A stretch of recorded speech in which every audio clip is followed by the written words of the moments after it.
everybody, how you doing? Well, that's good. Welcome to the PHLY Flyers Postgame Show, presented by Bet365. Download the Bet365 app. Use code PHLY365 when you sign up. Whatever the moment, it's never ordinary at Bet365. My name's Bill Matz. I'm your director of fun and games for the evening. Joining me tonight after a 5-4 Flyers loss in LA, it's Philly's #1 hockey beat writer, Charlie O'Connor.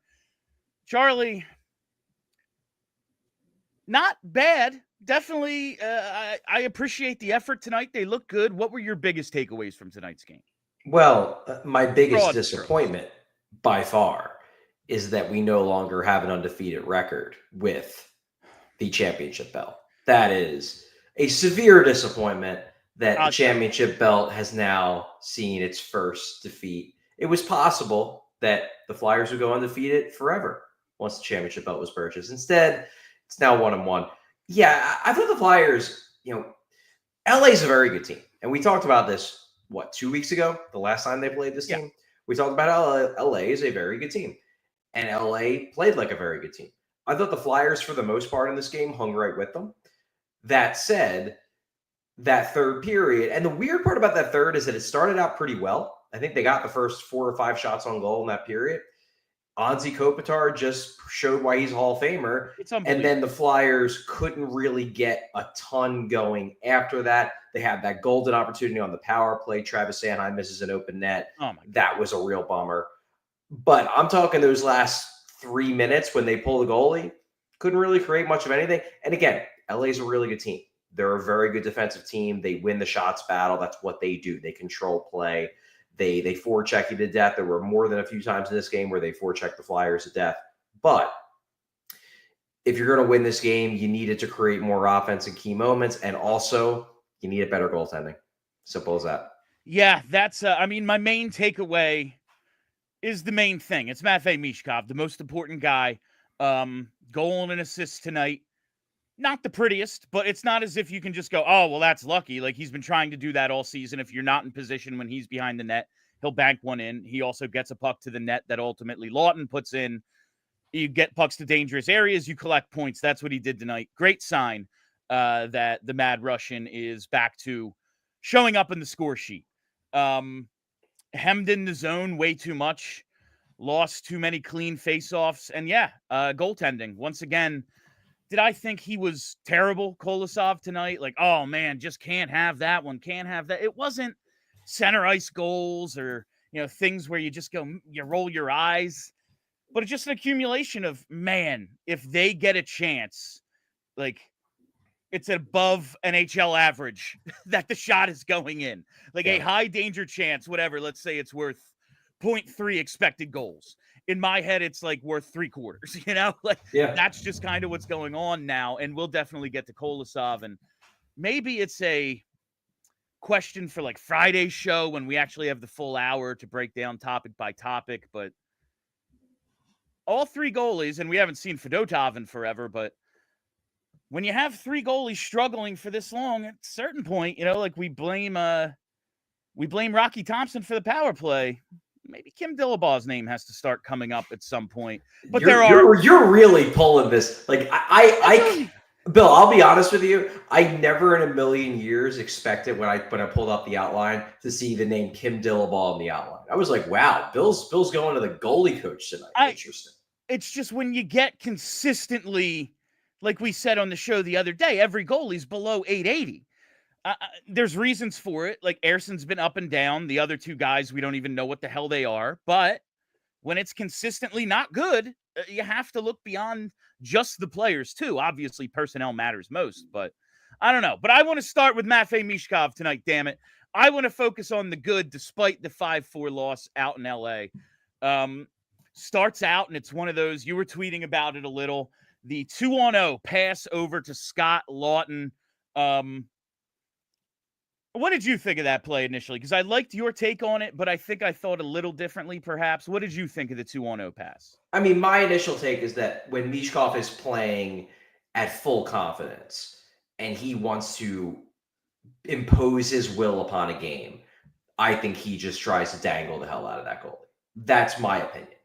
That said, I don't think it was a bad decision. I am often the defender of players making that extra pass because most fans, I do believe, think that every player should shoot in every situation. And the reason they believe that is because if the player doesn't create a goal, then it's like, well, at least he shot. Whereas if he passes it and that doesn't become a goal, then it's his fault for not shooting.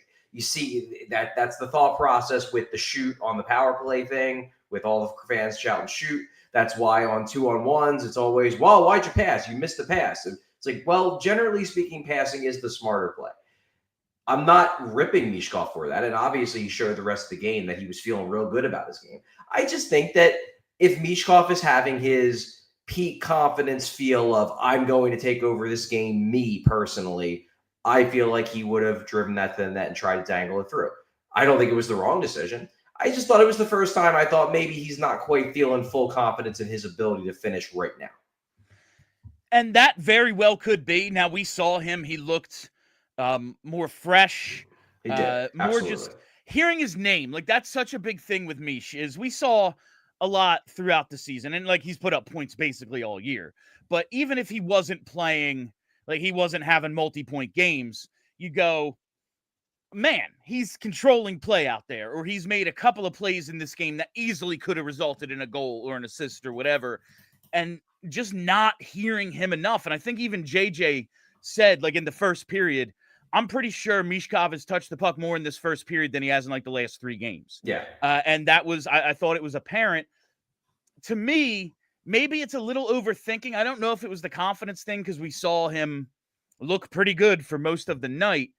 We know his brain is like that hockey supercomputer, and he's thinking, how can I get this puck in the back of the net? Whether I'm behind the net and I can bank it off the goalie, I'm going to Michigan it, can I get a cross ice pass? Whatever it is, he is computing the odds. How can I get it in there? Me, you, everyone on Twitter, the broadcasters, both home and away, Will Farrell, and probably David Rittich was like, homeboy's shooting.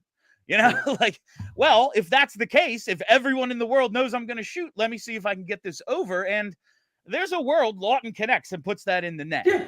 Listen, as somebody who had over 1.5 shots for Mish tonight, I'm screaming freaking shoot it.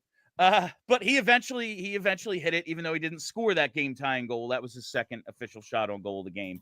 I guess his assist somehow didn't count as a shot, even though it hit the goalie, but whatever. He ended up cashing, so that's cool.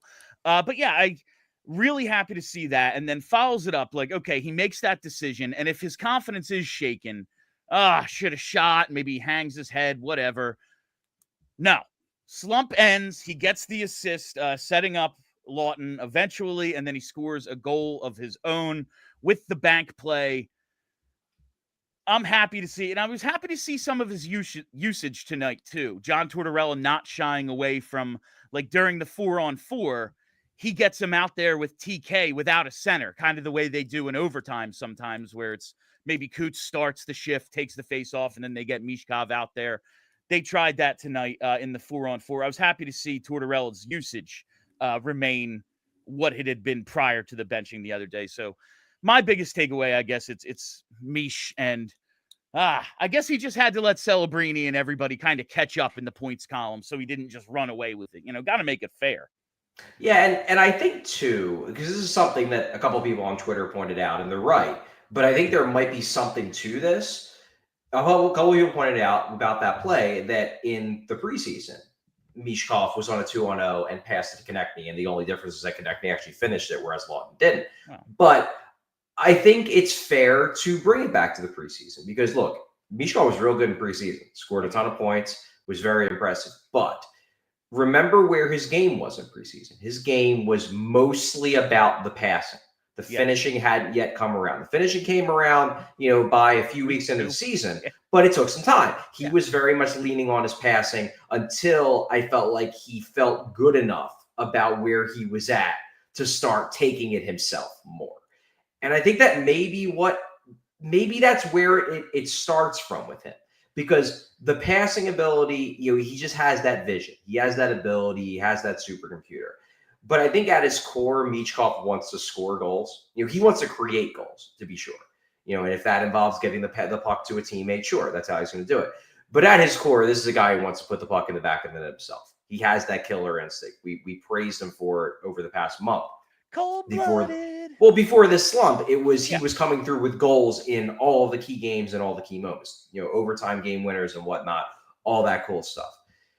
I just wonder if when he goes through a slump, and we'll have to see if this happens over the course of his career, if maybe the first thing that starts to come back is the playmaking. And then it takes maybe a little bit longer for the finishing to come back. And I know he got the bank shot goal tonight, but look, that's not a finisher type goal where you're like, man, he just had to take that to the net himself. Yeah. That was hey, it's a scramble play. And Michkov just knows that, hey, I'm going to try this once a game anyway. And in that situation, it actually makes perfect sense to do because the goalie isn't in position and he realized it. But you're not seeing that pure finisher type goal where he's sniping it or he's dangling it or he's taking it to the net. He's hovering around the net, waiting, making himself an option for a slam dunk pass.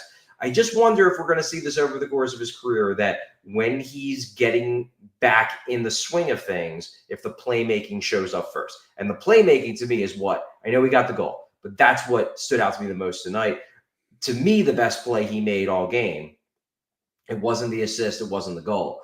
It was that breakout pass to send Morgan Frost going the other way on the sequence that eventually led to the Scott Laughton goal.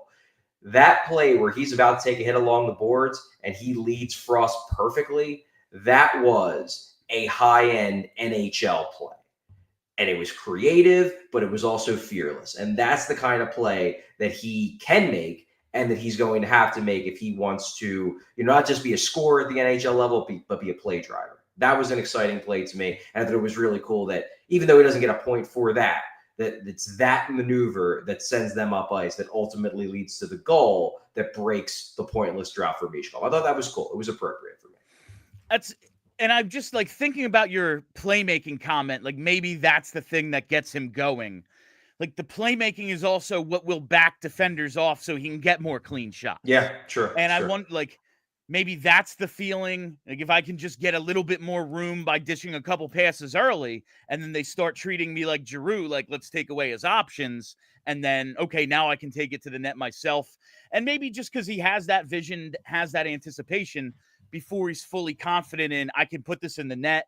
I know I can get that puck there because I see it before it happens. So it's all fun stuff that we can analyze with Mish as we watch him, hopefully on this 10, 15, 20-year journey, developing into the player we all really think he can be, because you see special stuff out of him. And 7-game pointless streak, benched in the third periods, back end of a back-to-back. He shows up tonight, and it was just nice. It was cool that we're talking about the good stuff. One thing I did find funny, Charlie, he takes that penalty tonight, and it ends up being a 1-1. Of all the times he's been involved in these situations where it's that could easily be both or just the other guy, and then he goes, this was kind of funny that they took the other guy. Yeah. It was kind of just, it was a weird all-around play. Yeah. But hey, maybe it shows that the officials are starting to give him a little bit more of the benefit of the doubt. I would certainly like that, because there have been more than a few plays in his young career where Michkov has clearly gotten interfered with, cross-checked in the head, something like that, and the refs just stared at it. So, hey, if this is the start of them maybe giving him, a little bit more of the benefit of the doubt, it's well earned. It's about time, basically. And in terms of Torts Watch, this guarantees pretty much we will get to see Michkov v. Celebrini too. Yes. It's I bet you that was a real dangling carrot there. I'm not sitting here tonight, but I may have to at some point. But we get to see him get the usage. He's out there with the empty net and everything. So it seems all is well in Michkov land, at least for tonight, Charlie. Another thing I want to get to, his the new left wing alongside Frost and Michkov. Scott Laughton, Charlie. Listen, it's not. We talk about him. Yeah, he's a dude who is on your fourth line in your bottom six, and it's great. He can play that role effectively, good penalty killer, all that stuff. And if you need to, you can move him up. He's not a dude you want playing with Michkov long term. No. But right now, man, Coming into tonight, he had 4 goals and 5 assists in the previous 7 games, comes away with a goal and an assist tonight, 11 points in his last 8 games. I mean, dude's on fire right now. He's the Scott Laughton we all know and love, and the one we thought we could get a first-round pick for at some point. I like that was the decision. Like, let's put Laughton out there on that line. Maybe give it a little bit of a different feel, a little bit more of a hard-working feel. Maybe we're trying to get that top line going. Let's add Tippett's offense to that. And you didn't lose anything. You actually gained a couple of points from a line that really hadn't done much recently. I think there's something to be said about putting – because I don't really care that much about the stylistic elements. Like, yeah, stylistically, sure. You could talk yourself into any stylistic combo working. What I like about it is you put one guy in Michkov who was ice cold with one guy in Laughton who was red hot. And you're just hoping that maybe some of that rubs off on the guy who's cold. And I think that may happen a little bit because, look, Michkov had a good game. He was making plays with the puck. He looked visually better. However, the goal that breaks the pointless drought, like, that is a goal by Laughton that you score when everything is going your way. Yeah. That is and it was a great play by him. He does a good job to, corrals the puck, bats it in. Great play by Laughton. I am not discounting the work that he did on that play.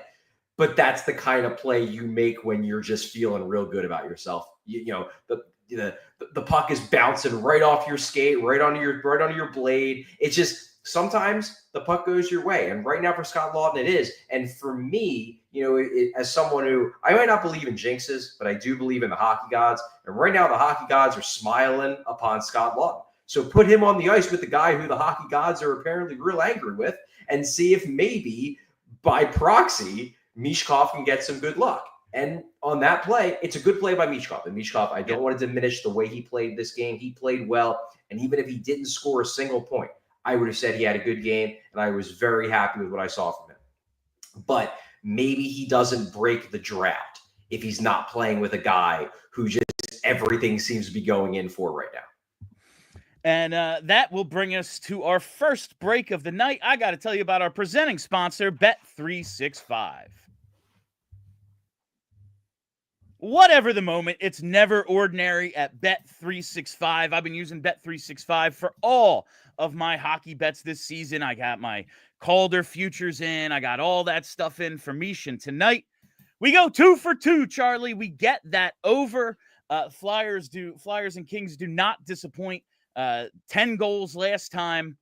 Just another nice 9 spot tonight for these two teams. We get that over. And Matvei Michkov, 2 shots on goal. He hits that over 1.5. So we come through. We beat Bet365 tonight. But whether you're betting on hockey, whatever it might be, you got to download the Bet365 app and use code PHLY365 when you sign up to get $150 in bonus bets when you bet just $5. Whatever the moment, it's never ordinary at Bet365. Must be 21 or older and physically located in Pennsylvania. If you or someone you know has a gambling problem and wants help, call or text 1-800-GAMBLER. While we're here, Flyers, they're away right now. I was telling you in pregame, we've officially sold out of our sweet takeover for the Flyers Ducks game, Cutter v. Michkov 2. Maybe you want to go check that out anyway. It looked like a pretty good atmosphere out in Anaheim. You can only believe it's going to be so much more fun here. You got to do it with Game Time, baby. And Game Time picks filters out the fluff so you don't have to sort through thousands of tickets to find the seats you want. That's the newest feature at Game Time, but it still has all the old features that made it the best secondary ticket marketplace. It's got the all-in pricing, the seat views, the low price guarantee, and the most flexible customer service policy in the ticketing industry. So take the guesswork out of buying tickets with Game Time. Download the Game Time app, create an account, use code PHLY for $20 off your first purchase. Terms apply. Create an account, redeem code PHLY for $20 off. Download Game Time today. What time is it? It's game time, baby. Laughton, I'm just happy for him. Like, he takes a lot of, we talk about him a ton. I said, I'm kind of just resigned to the fact that he's always going to be here, but I don't like putting the negative connotation on it because I do think he has on and off ice value. It's just, in a rebuild, you think, a first round pick for a bottom 6 guy. Cool. Let's get that. But I'm just happy to see things going his way right now. Because he does mean so much to this team. Well, apparently, he also means a lot to one Joel Farabee because we now have an official team barber. So not only is Scott Laughton helping Matvei Michkov to end his slump, he's also shaving Joel Farabee's head and getting him on a 2-game goal streak. I don't know. You want to know why he's so valuable off the ice? That's why, Bill. That's why. I love it. And Slump buster, Scott Laughton. It's not just it's not just a buzz cut. Like, his head is almost bicked shaved. Yeah. Like, he is freaking bald, man. He's doing the Sirianni here. And listen, we know you got to do anything you can to break out of a slump. And yeah, I want to talk about Joel Farabee because I realize 14th overall pick, $5 million contract. Obviously, he needs to be more than a fourth liner. But do you think maybe there's something to, like, playing a simpler game and being more of the best player on the line, like on a lower line, than maybe deferring to others in the top six that gets him going? Seems a little more physically engaged. He's just trying to make simple plays more often. Do you think there's anything to that? Well, I think right now there is, because you're just trying to get him going. And maybe him feasting on easier matchups in more of a grinded out type role is what he needs in the moment. Over the long term, if Joel Farabee is just the best player on a third line, that's a disappointment. And that's a player who probably isn't part of the long-term future here. Probably not. But right now, the focus is just getting him on the score sheet regularly, because he's a guy who's been, points-wise at least, a major disappointment this year. They were hoping for him to go back to being the guy who was so impressive the first 2.5, not even 2.5, first, let's say 4.5, 5 months even of last season. He was real good basically through the end of January. I guess so that's the first 4 months of the year. It was when they came back from the All-Star break, and he just never really showed back up. They were hoping to get that guy back all year. Instead, they've gotten a guy who, he can create scoring chances, but he can't finish. Well, if this is the way to get him feeling good again about his finishing ability, then sure. Then keep him down there for now. But if this is all he's going to be in terms of being a bottom sixer who adds some scoring punching, those guys get paid sub $4 million a year and are not the kinds of players that you view as core pieces on your team that is rebuilding. So fine with this for now. If this is what gets him going, great. But he's going to have to do this more consistently and in a scoring role for him to convince the Flyers that he has to remain part of this over the long term, in my opinion. Just thinking about certain guys tonight, like I'll throw Jamie Drysdale in with this. Like, we always want it like right now, he's, when we're talking about Emil Andre, all right, he's playing top 4 minutes. He looks good. He's a top 4 defenseman. And maybe he deserved to be demoted, maybe not, but kind of pump the brakes and realize there are these ups and downs in development. I know, me personally, frustrated with Joel Farabee, especially over the last, 6-8 months of the calendar. I guess I just have to be more patient and wait it out. Like, what if he is a Sanheim? What if he is a Konecny, where you see the ups and downs, and then ultimately, it's going to be the middle of his prime through 30, where he really shows himself. Like, do you ever see him finding the consistency? And I know you don't know the answer. You're not a soothsayer. You don't have a crystal ball, but you just see the flashes for this guy, whether it's, in his first couple of seasons where, there's really something here. And then he tails off a bit. Now he's been up and down since the neck surgery. Like, do you ever see him finding the consistency to justify being a top 6 forward? Yeah, I do. The thing is, I don't know if it's going to happen here. I don't know if he's a guy who needs to be on a team with a couple really good centers in order to become that guy, to become a yearly 30-goal scorer. Because I do think that is who he can be. I think he can be a yearly 30-plus goal scorer. I don't think he's a 50-goal scorer. I don't think he's a point-per-game guy. But I think he can score 30 on a yearly basis if he reaches his skill-driven prime. I don't know if it could happen on a team where his centers are regularly guys like Morgan Frost and Noah Cates, as great as he's been playing, and Ryan Poehling. I don't know. I really do think would benefit if the Flyers dramatically upgraded their centers. The thing is, it's really hard to dramatically upgrade your centers, especially very quickly. And the Flyers have yet to make a big move that does that very quickly. Like Jet Luchenko will make the centers better when he gets here. Jet Luchenko is not going to get here as a finished product. It's going to take him years to become what he's ultimately going to be. By the time Jet Luchenko is whatever his ceiling is going to be, Joel Farabee will be 28, 29 years old and may no longer be on this team. So do I think he has a greater ceiling to reach? Yes, I do. I've long been a fan of Joel Farabee's game. I've long been a believer in his skill set. I'm not sure if this is the right environment to get to that guy, just because I don't know if he's ever going to have the support down the middle when he's in his physical prime to be that guy here in Philly. That's what I worry about. And there's also, I think, something to, yes, Joel Farabee will absolutely benefit from like good centers. Having any would be tremendous for this team. When you look at a top 6 role, though, who the hell wouldn't benefit from that? Like, you already have Michkov doing what he's doing without a steady NHL top 6 center. You have TK doing what he's doing. Owen Tippett, Tyson Foerster, like these guys, obviously they have shown some inconsistencies as well. But I just think they've put together a better body of work, at least under John Tortorella, that if we're making these decisions, and it's tough just from a roster management standpoint, how freaking nice would it be to have an actual left wing? But they're training some guys to play on their offside. I think left wing will probably be, when they dip their toes in the free agency or trades or whatever, maybe something they focus on at some point. But it feels like they need him, and I'm just not sure, man. Like,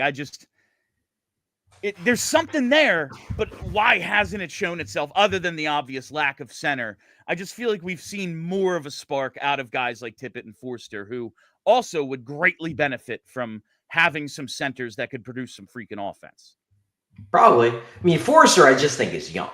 So Foerster, and he's been great recently. I broke down his stats from the start of the season through November 14th, and then from November 15th to now, and it's glaring how much better he's gotten. Like, he's turned the corner, he's flipped the switch, whatever cliche you want to use.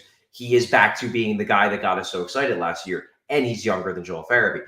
As for Owen Tippett, honestly, Bill, I don't know if Owen Tippett needs a center, because I don't know if Owen Tippett is going, like, Matvei Michkov would absolutely be better if he had a 1C to play with. Joel Farabee, I believe, would be a much better player, at least in terms of point production. Travis Konecny, I believe, would be a much better player in terms of point production if they had better centers. Owen Tippett, like, I don't know. I think Owen Tippett might just be Owen Tippett regardless of who's a center, because he's such a puck-dominant player who does all the carrying. Like, yeah, I guess if somebody's there to toss him Michkov goals where he just has to stand in front of the net and tap it in, sure. But yeah, like, everybody would be better next to Nate McKinnon and Connor McDavid, sure. Yeah. But I don't know if Tippett's the kind of guy whose game would get elevated dramatically if you put him next to a center the same way that like a Farabee or a Michkov or a Konecny would. Maybe not dramatically, because he is such a rush-dependent player. Like, he takes the shots, he creates a lot of the rushes just with his speed and his, he's bigger, stronger, faster than a lot of the league. He's got that skill set. He creates but spending more time in the offensive zone would benefit everybody. Like Nick Seeler and Rasmus Ristolainen would put up more points if this team spent more time in the offensive zone. Like, that's not like a big revelation. Like, that's not crazy analysis. I don't think it's just true. And that's, what do you think is the bigger hole? Like, long-term, it's center. What do you think is holding back this team more at this very moment, center or goaltending? Right now, it's goaltending. I do. Right now, I mean over the last 2.5, 3 weeks. Yeah. It's definitely goaltending, because they've received league worst goaltending, and goaltending has the highest impact of any single position on the outcomes of individual games. It just does. That's just the way the sport is set up. It's the rules of the game. It's not quite as ridiculous as like the seeker in Quidditch, but it might be number 2 in terms of like right there and up there with the quarterback, and maybe even more so than the quarterback, to be honest with you, because if the goalie's bad, there's no way you're winning. Sorry. Right now it's the goaltending. That said, I see a more clear path long term to them solving the goaltending problem, whether it's with these guys or with guys who have yet to officially join. I guess Bjarnason has signed his ELC, but he's still on loan. Guys who are not here yet. Ersson and Kolosov are here. Bjarnason and Zvragin are not yet here. I think they have a path with those 4 guys. Now, who it is, I don't know. But they have a path to solving that problem. The center problem, though, I don't think they have enough. They need more potential solutions. They need to add more potential solutions to the organization. Whereas the goaltending position, right now, is the big problem, to be sure. If we're talking about this year, why will the Flyers maybe miss the playoffs? Right now, real hard to make the playoffs when you have the worst statistical goaltending in the NHL. Just saying. But long term, I believe the center problem is the bigger problem because they don't have a clear path yet to addressing that glaring need in the way they do have clear paths to addressing the goaltending need. They just need time and development. Charlie, I'm going to be honest. I just looked at the box score, and it says faceoffs were 50-50 tonight. I would have guessed like 65 weighted towards the Kings. That's part of why I think, especially, and the Kings, really good team. Maybe not upper echelon Stanley Cup contenders, but they have designs on winning a Stanley Cup. Like they do. They are in there trying to win while Kopitar is still here. They don't have Doughty yet. I think he's aiming for January to make his return. But like they think they might be able to do it. I just maybe that's the reason they spent so much time on defense tonight. But the extended shifts in the defensive zone, is there any one cause? Just the Kings are better? Like, they're not winning races. They're not winning faceoffs. How can they just spend one less shift a game stuck like they did tonight? Well, I think the breakouts could be cleaner. They turn the puck over a bit too much on zone exit attempts. And that's probably just a matter of, number one, the centers. That's part of it. The centers are, generally speaking, the low man in the defensive zone. They're a big part of zone exits. Number two, the defense could use that horse, that one guy who you point to, and you just say, yeah, when he's on the ice, we're going to control play. They don't have it.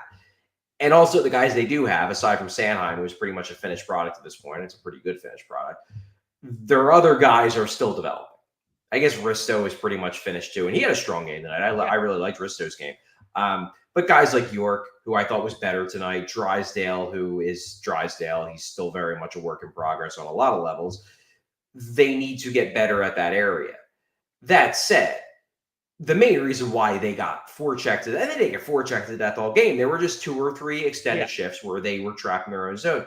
That's the way LA plays. Like, that's what's going to happen. That's the way LA has played for 15 years. Like, that's always been their style. They always have been a grinded out, forecheck you, cycle you to death kind of team, dating back to, the teams that won cups in the early 2010s. Like, that's just the way they play. So, yes, the Flyers could be better at breakouts. Yes, the Flyers could have center and defense upgrades to make them more adept at making clean passes and making plays under pressure. But you have to remember there is another team on the ice, and the LA Kings are built to forecheck you and cycle you to death. And they didn't do it all game. They just did it on a few occasions. That's where they rack up all their shot attempts. That's how they score their goals. That's why they always grade out well in the advanced stat charts, because that's part of their identity. And it showed up on 2-3 times this game. And it just sticks in your head because it's very frustrating to watch the Flyers be trapped in their own zone for 2 minutes. But when you're playing the Kings, you just have to kind of accept that that's going to happen a couple times. It's just that's what happens when you play the Kings. All right, let us talk about Aleksei Kolosov a little bit. Okay. Gave up 5 goals on 20 shots tonight for a .750 save percentage. He gave up 6 on 26 10 days ago against the Kings. Listen, we all know the deal with Kolosov. Probably should be in the AHL. There's reasons he's not. We've gone over them time and time again. But they are steadfast that he is the number 2 goaltender. Yeah, Ivan Fedotov is an afterthought at this point. Wondering if and when they're going to waive him, send him down, whatever, to get him some playing time at least, because he hasn't played since the Florida game. I mean, like it was 20 minutes. He played 1 freaking period. But he's he's just not very good right now. You see flashes, you see some of the athleticism, but talk about not a finished product. That dude belongs in the AHL, and I don't see if they're not confident he's gonna stay in North America. I get it, but like you might have to try something else. Yeah. Look, save percentage is not a perfect stat. No. Obviously, it's not accounting for the amount of pressure a goalie's under. It's not accounting for shot quality. However, when you finish a game with a save percentage of 75%, you didn't have a good game. Like, full stop, nothing else you can say. The Flyers only, and this goes back to what I was saying, is you're like, well, what can they, why do they get trapped in their own zone so much? There were some times where they did get cycled to death. However, against a LA Kings team that averages a lot of shots on goal per game, the Flyers allowed 20. They played a good defensive game. Now, I'm not saying there weren't some breakdowns. Obviously, there's that breakaway, which I'm not going to kill Kolosov on. He makes the initial save. They put in the rebound. You know what? He did his job. Somebody's got to backcheck a little harder or just not turn the puck over Yegor Zamula and Travis Konecny. Real bad. But those 2 goals in the first period, particularly the first one, you know what? He could have stopped both of those. The very least could have stopped the first one. Second one, maybe tough. But the first one, that's just not doing a good enough job of, number one, tracking the play. Number two, and Brian Boucher did a great job of breaking this down on the broadcast, he's just not positioned well. He's leaving that far side of the net open based on where he's positioned. And maybe you can get away with that in the KHL. Maybe you can get away with not having that degree of attention to detail. In the NHL, you can't. And maybe in North America in general, you can't. But certainly not in the NHL. You need some extra saves. And that's what we were talking about with Sam Ersson over the run of poor play that he was providing. It wasn't necessarily that he was giving up terrible goals. A couple of them were. But for the most part, I would say he wasn't giving up terrible goals. Yeah. It was that every game there were 1 or 2 where you're like, really wish you could have stopped that one, bud. And if that's happening every game, your save percentage is going to be in the toilet.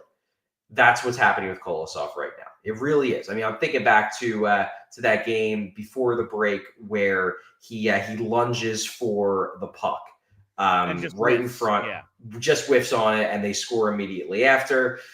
Those are the plays that you just can't have as an NHL goalie, or else your save percentage is going to go in the toilet, rightfully so.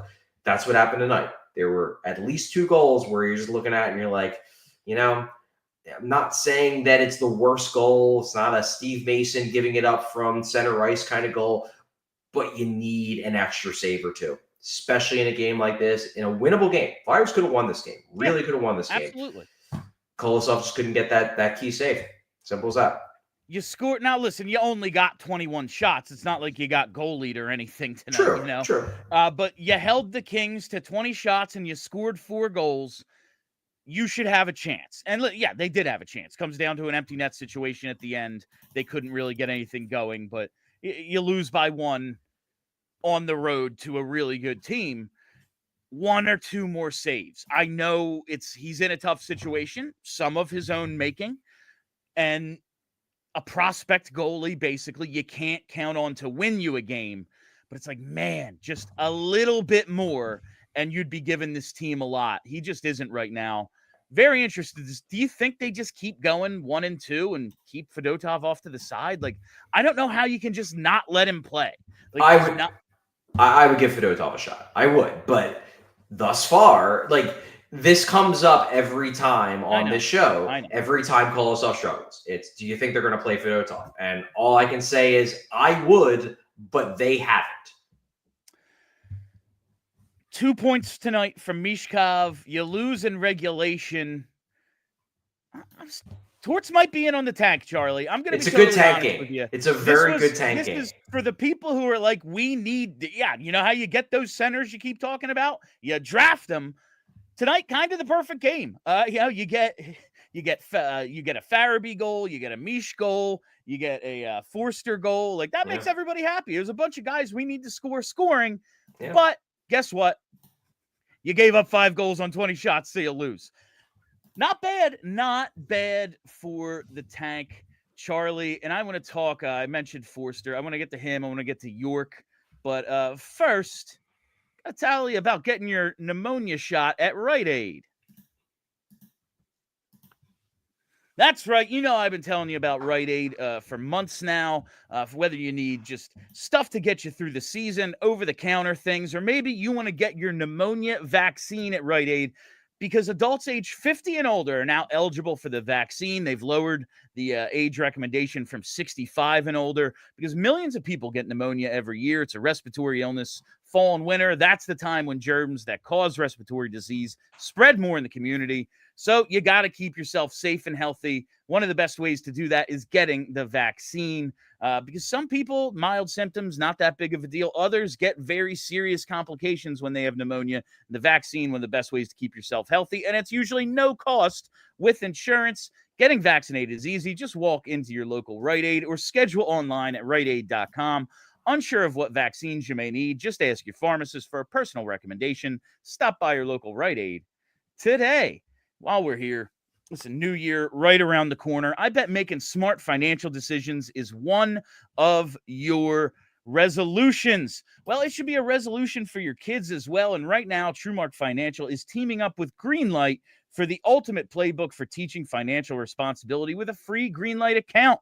The Greenlight app is changing the game, helping kids and teens learn how to save, earn, and spend wisely. They can set up goals, track their spending, even get an allowance all right there in the app. And the coolest part, each kid gets their own debit card so they can make purchases and learn real-world money skills while you stay in control from your phone.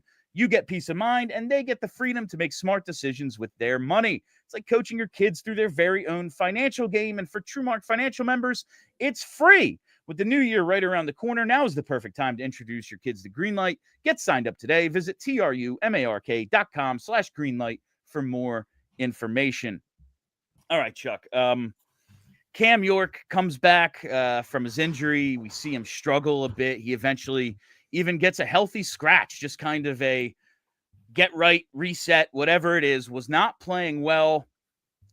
He sends Foerster with the outlet pass tonight. I think he has 4 assists since he's come back from that scratch. Cam York working his way back into that top pair role that we kind of took for granted in the second half of last season with him. He's looked a lot better recently. Yeah, he's looked better. I love that pass. That was a great pass. Great play. He's been better. Definitely better than he was in the lead up to the scratch. Those last 2-3 games where it looked like his game just fell off a cliff. I don't know if he's back to playing as well as he played at the start of the year. I don't think his game is back there. That said, I was of the opinion that I didn't think he was playing that bad before the game really fell off a cliff right before the scratch. Yeah. So to me, he's just back to there, which is fine. He's playing fine. He's making some plays. He's doing some things. But what he did show us at the beginning of the year is that there's an entirely other level that he can still reach. So I'm not saying that he's been bad. It's just that I still want to see more from him because I believe there is more there. Yeah, I think he's working his way back up to it rather than like he's actually there. Yeah. I've just liked what I've seen. He had a real nice play in rush defense, and that's something he did really well last year tonight. The outlet pass. I've always said with Sanheim, and I say with York, I just need some offense, man. I just need a little bit of offense out of the back end, especially the way currently constructed. Like you see Drysdale, hopefully one day, but it ain't here yet. The offense is nowhere to be found with him. Emile Andre, we were starting to see maybe he can be that guy. He's back in the AHL. You ain't getting out of Nick Seeler. Risto had a little run there. He looks better, but he's never going to be, the guy who put up all those points in Buffalo. That's just not who he is. You look at this blue line, someone has to create offense from the back end. I need it to be Cam York, and he's starting to do that again. Yeah, and just keep an eye on him and see if he keeps trending upwards. When Drysdale, what was it, Konecny and Drysdale collided tonight, I thought for sure he was concussed the way he grabbed his head. I was really happy to see him out there. So who were because this is not a new thing. I know he crashed into Sealer once. And wasn't there another guy that he's crashed into recently other than Dryza? I think this is the third. Yeah, because he had that. Was the Sealer one where it was like a legit good hit, but it was just like, sorry, bro, wrong guy.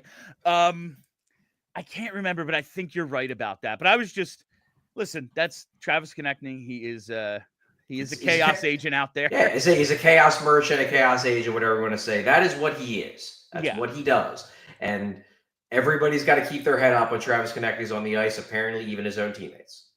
Listen, if they're afraid you're going to hit your own teammates, they have no idea what you're capable of doing to them. It's not the worst thing, but when I saw Drysdale kind of slow to get up and it looked like maybe he grabbed his head, I was like, oh, it's the last thing this dude needs. I was very happy to see him out there for the third period. He just needs to freaking play, man. Like, we need to see as many reps as possible from Jamie Drysdale. So that was a good sign. We've been talking about that third line, mostly centering around Noah Cates. We get production from Tyson Foerster tonight. Him and Brink are out there. Cates is in the box in the 4-on-4. I am just digging these guys. And there's a trend that I've really liked recently seeing from John Tortorella. He has loved in his time here starting the fourth line in games, in just kickoff periods. I think coaches in general. This is not a Torts specific thing. Vigneault did it a lot too, if you remember. Yes, absolutely.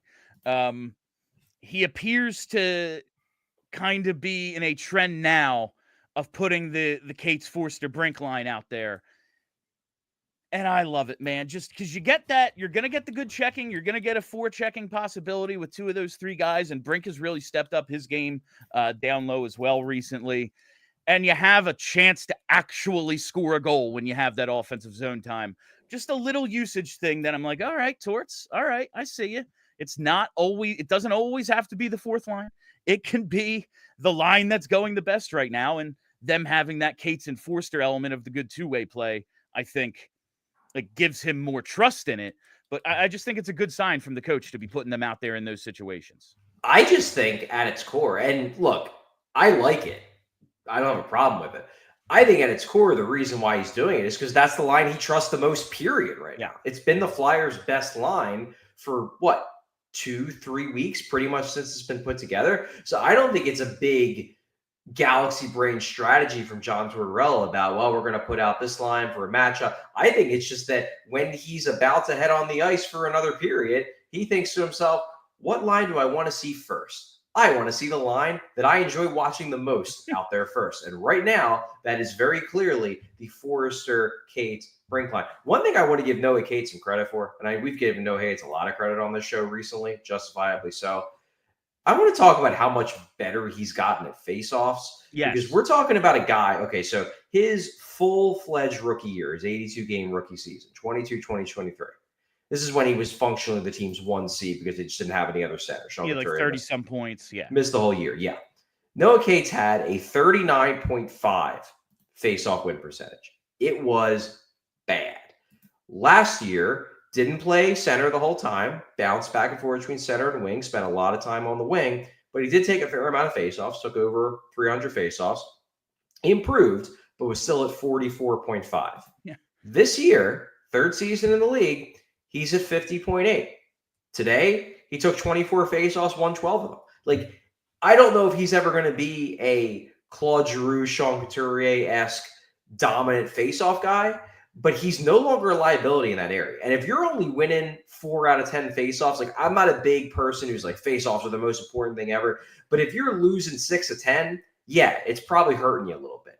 If he's now able to break even, and that's his new true talent level, number one, it means you can trust him a lot more, especially in defensive zone situations, which he's already real good defensively. So that's great.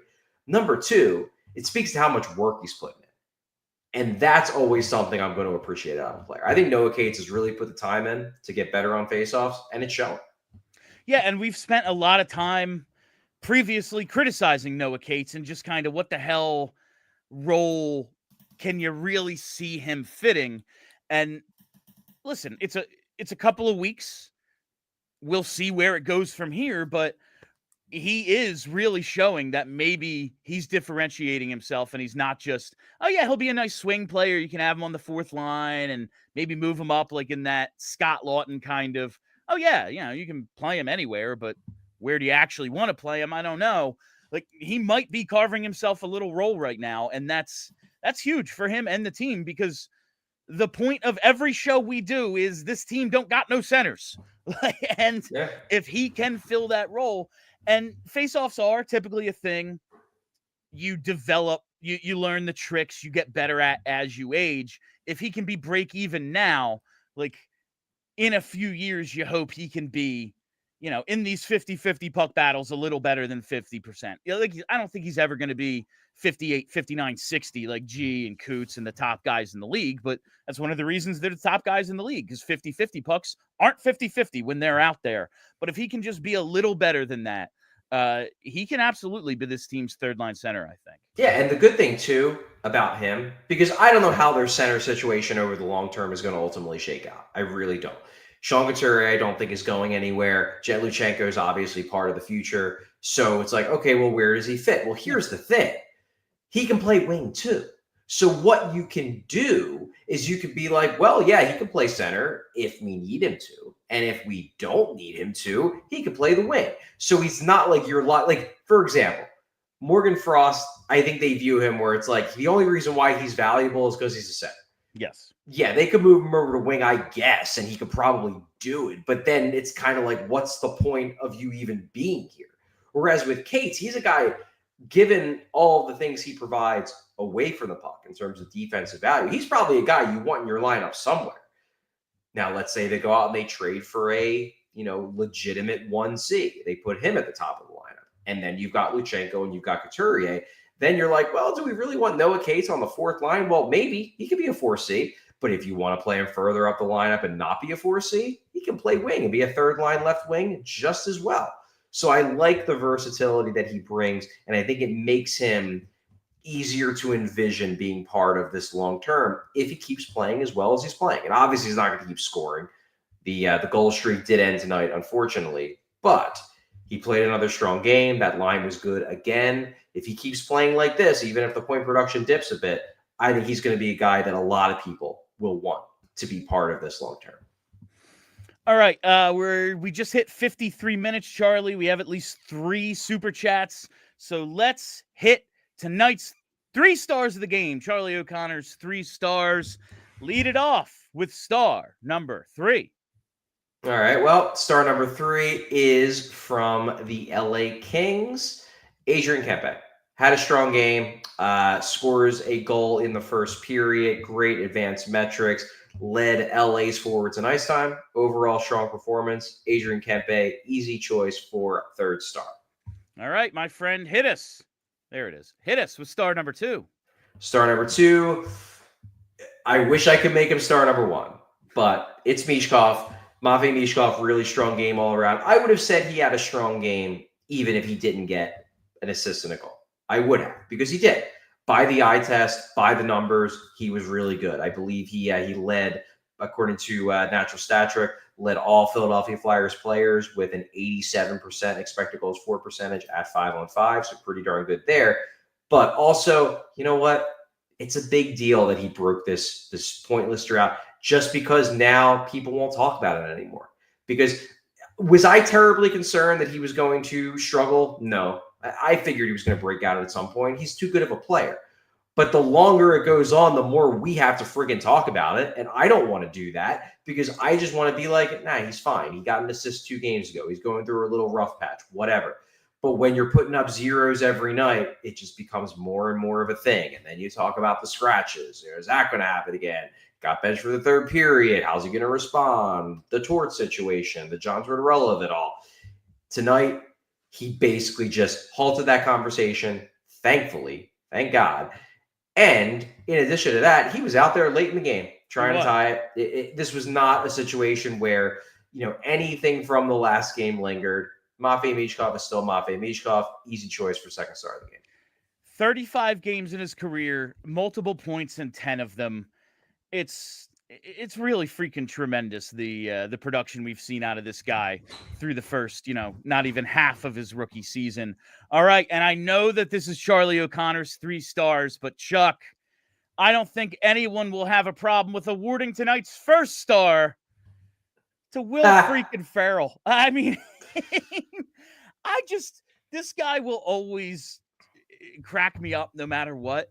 But the fact that he doesn't take himself seriously, like he's in the Buddy the Elf costume, front row at, I know it's not Staples anymore, but he's front row at Staples with a cigarette and the Buddy the Elf costume, just taking in a hockey game. Like, how do you not just love Will Ferrell? This looks like Buddy the Elf after a 2-week bender. That is who he was playing. He was not playing Buddy the Elf. He was playing Buddy the Elf, the complete and total party animal, wore himself down version. That was very funny. I enjoyed that. This is Jovi left, and he's just trying to put his life back together, Buddy the Elf. But who do you have for actual star number 1? The actual number 1 star of the game, obviously, was Aleksei Kolosov. Yeah. And this is a guy where it's wild that he's still this good. It is crazy that he is still good enough. Like, they talked about it on the broadcast. He's a Hall of Famer. He obviously is. He's a really, really good player. He's been a really, really good player for this long. And this is one of those ways you can tell when a guy is a really, really good player, when they stay this good this far into their career, because it shows that, look, he's dropped off from what he once was, but it shows just how good he was before the drop off, because he's still this good, despite the fact that he's in his late 30s. But the fact that even in his late 30s, he still has the ability, probably not every night, but at least sometimes, to just decide we ain't losing this game. And that's what happened in the third period. Aleksei Kolosov, future Hall of Famer, basically just decided my team is not losing this game. They go into that period down a goal. They come out of it up a goal. They win the game. Aleksei Kolosov is a guy, I don't know if there's anybody out there that's a hockey fan, regardless of who you root for, that doesn't respect the hell out of Aleksei Kolosov. And tonight showed you why. You have to. He's the 1C on a 2-time Cup winner, and that's a decade ago now, and he's still just out there killing it. Leads the team in scoring. Like, he's going to lead his team in scoring more times than anyone but Gretzky and Gordy. Like, what do you say? All right, let's hit those Super Chats. Super Chat time. All right, first one here from Timbo Slice. Why not us? Ooh, well, look at the take that, Vince. Take that, Vince. While we'll always just point to the goalies because they're the dudes out there with the big pads and their job description is literally keep the puck out of the net, you do sometimes have to look at the play in front of them. Now, as we pointed out, 20 shots. You should win when you only allow 20 shots on goal. But it's not as if there weren't some high danger chances. Now, make a save every now and then on those, but there is blame to spread around, not just on Kolosov. Yeah, the one thing that's really concerning, and it's just so disappointing because I really thought it was going to turn around, and it just hasn't.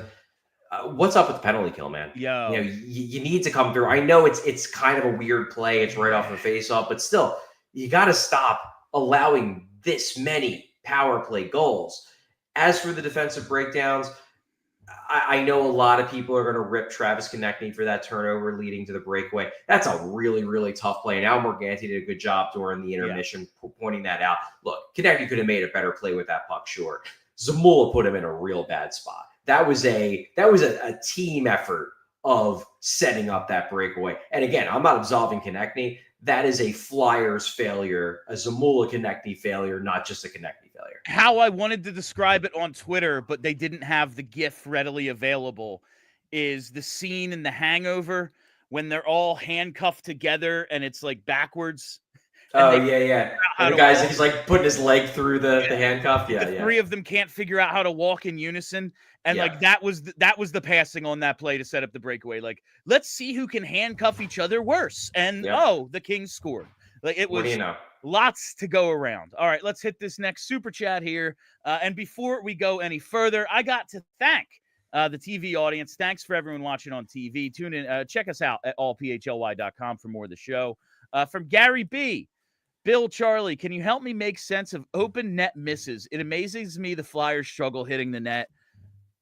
I'm sure if you watch enough of any team, you can find some of this stuff, like the way we say, do you think the Flyers give up as many? Oh, it's his first goal in 30 games, or it's the second goal of his career and he's played 10 years. Like, I bet you every fan base thinks they give up this many. No one's missing this many empty nets. I have never seen anything like this, Charlie. It's the best rivalry in the city right now, the Flyers v Open Nets. Bill, you took the words right out of my mouth, because I was going to say everything you said about the fact that the Flyers don't miss more open nets than any other team. It's just really frustrating when they do. But if you want to believe that the Flyers miss more open nets than any other team, that is your right as a fan. Far be it from me to take that frustration away from you. How, Travis? How did you miss that open net? Listen, 9 o'clock puck drop. I wasn't dying for overtime tonight.